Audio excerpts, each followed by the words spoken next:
Hi అండి. బంగారం మరియు వెండి ధరల ఖచ్చితమైన సమాచారాన్ని మన ఛానల్లో ప్రతిరోజు అందించడం జరుగుతుంది. జాతీయ మరియు అంతర్జాతీయ మార్కెట్లో బంగారం ధరల్లో భారీ హెచ్చుతగ్గులు నమోదవుతున్న ఈ తరుణంలో నేడు రెండు తెలుగు రాష్ట్రాలైన ఆంధ్ర మరియు తెలంగాణలో బంగారం మరియు వెండి ధరలు ఏ విధంగా ఉన్నాయో తెలుసుకుందాం. నేడు వెండి మరియు బంగారం కొనాలనుకునే వారికి బ్యాడ్ న్యూస్. హైదరాబాద్ మరియు విజయవాడ బులియన్ మార్కెట్లో నేడు కిలో వెండి ధర 3,000 రూపాయల పెరుగుదలను నమోదు చేసుకుని 1,53,000 వద్ద సేల్ అవుతుంది. 24 క్యారెట్ల 10 గ్రాముల స్వచ్ఛమైన బిస్కెట్ బంగారం ధర నేడు 440 రూపాయల పెరుగుదలను నమోదు చేసుకుని 1,14,880 రూపాయల వద్ద సేల్ అవుతుంది. అంటే గ్రామ్ బంగారం ధర 11,488 రూపాయలు.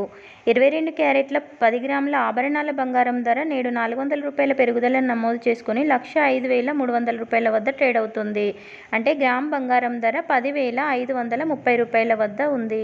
మీ అందరికీ చిన్న రిక్వెస్ట్, బంగారాన్ని భవిష్యత్ నిధిగా భావించి డైలీ అప్డేట్స్ కోసం మన ఛానల్ని సబ్స్క్రైబ్ చేసుకోండి.